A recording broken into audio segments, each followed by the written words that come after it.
Hala, anong meron? At si ate parang may kinukuha doon sa box at binibigay kay kuya at si kuya naman di kita binibigay kay ate. By the way guys, nandito tayo ngayon sa Usamis Airport.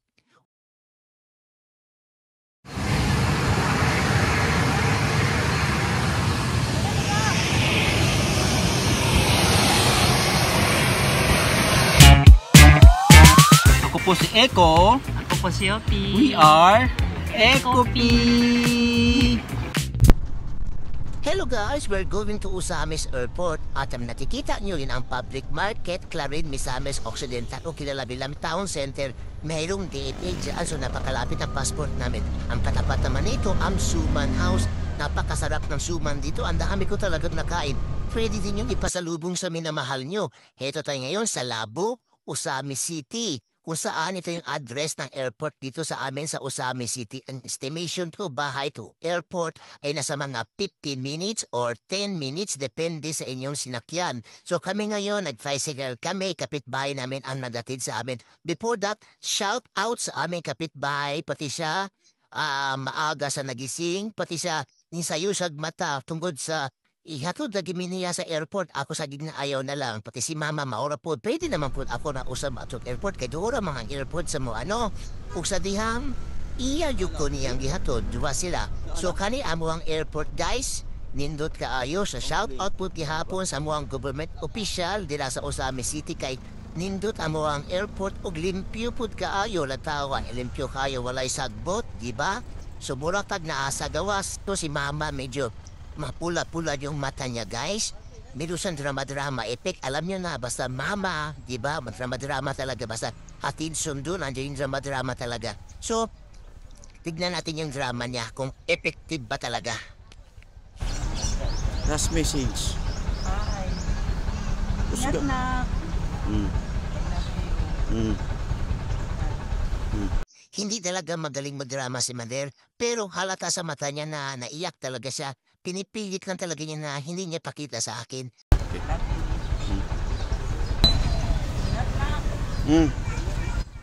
Kaya pala mapula ang mata niya, inaantok pa pala siya. Sino ba namin hindi antokin? Alas 4 nagising. Pero no, ramdam ko yung lungkot niya pag alis niya. Totoo yun.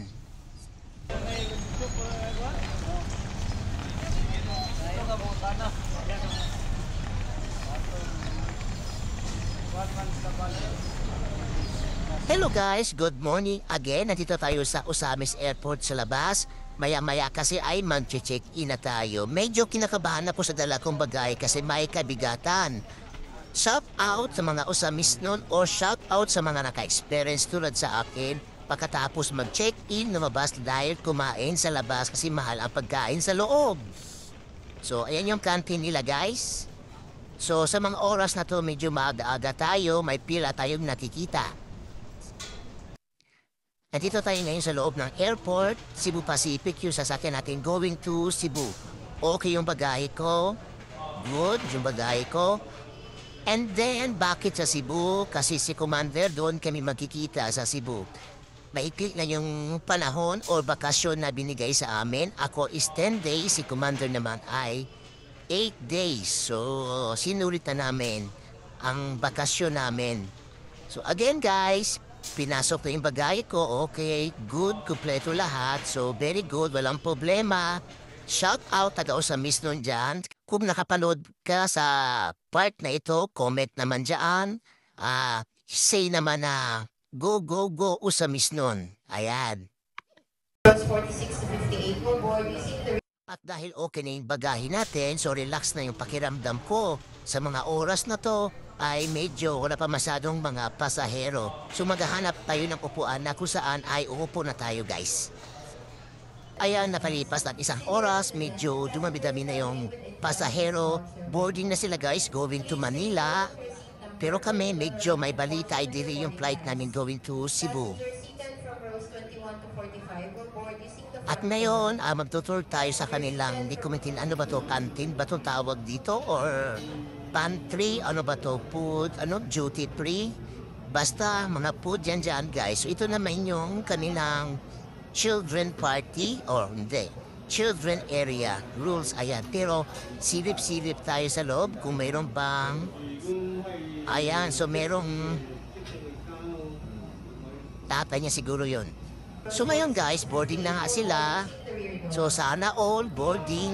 So kami, medyo may balita na delay yung flight namin. So ayan na guys, boarding na sila. Going to Manila na sila, no? Yan, so kami, maghihintay pa kami ng oras. At ayun nga, i-announce yata mamaya kung bakit kami na-delay.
Hala, anong meron? At si ate parang may kinukuha doon sa box at binibigay kay kuya. At si kuya naman tikit na binibigay kay ate. Oh, ayan oh, yung naka-green. Teka lang, yung naka-black, hawak-hawak niya ang cup noodles ba yun? At saka anong meron? Mamaya guys, para malaman natin, pipila rin po ako kung kasali ba talaga ako dito, no? So, first time kung mga ganitong mga eksena dito pa talaga sa Usamis Airport. So, ang sasakyan pala natin ngayon guys ay Cebu Pacific. Kasi yung naka-yellow ay Cebu Pacific naman talaga yun, no? Yan ang mga uniform nila, di ba? So, mamaya guys, pila tayo ha.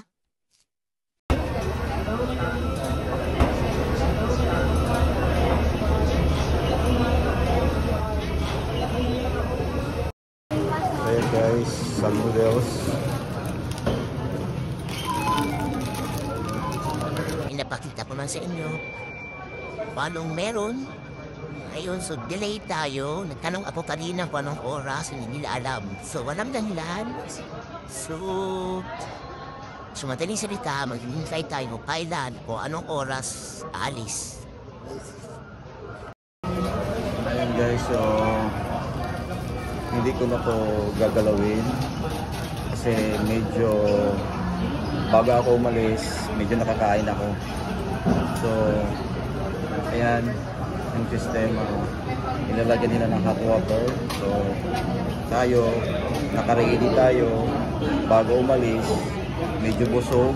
At ito yung kanilang ito. At saka ito with pork.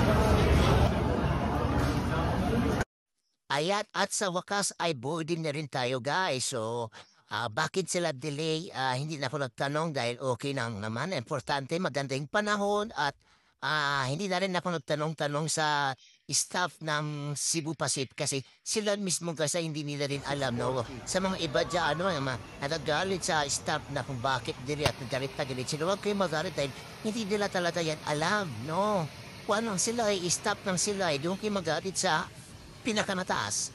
So before that, today, Usamis City, see you again. Salamat at sa pagbalik ko dito, meron ng SM sa kilid-kilid. Yun daw talagang balita dito. Ang SM daw, yun sa my front daw doon ay tatayuan daw ng SM. Sana nga totoo no? So ngayon, gawin na tayo sa airplane at ayon, magandang panahon. Thank you. At see you, Cebu. Goodbye from now, Usamis City. See you again. Ayun. So, may pila pa rin sa may dulo. Okay lang naman, si Kuya, picture doon, selfie dito. So, ayan guys. So, ang tanda ng bahay dito, no? Bahay ba yan o opisina? Ayun. So, guys, see you in Cebu. At thank you for watching to my vlog. Sana guys, huwag kayong magsawa. At ngayon nga guys, magbibisaya talaga ako kasi nga may nag-comment sa akin dito sa trabaho ko bakit yan nagtatagalog. So, Bisaya ka naman. So, siguro mga next day, magbisaya talaga ako guys. Kasi Bisaya ba talaga ako guys? Hindi man talaga ako Tagalog. Nagtatagalog lang ako kasi dati kasi kung magbisaya ako baka siguro hindi makaintindi yung iba. So ngayon magbisaya na dyan ko guys. So karon guys, nakarusunod si Replano. O bumapila ka minuto na lang ay udonggo na ta sa Cebu. Pilot traffic limit on attention at 9:50 in the morning. It is now 9:20. Expecting light to moderate actual centers due to some clouds approaching the airport.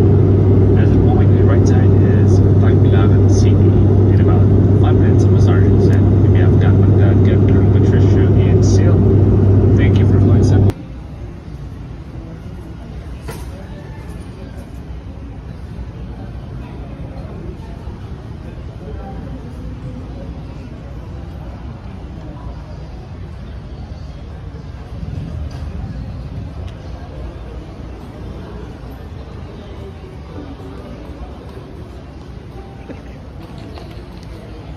大丈夫？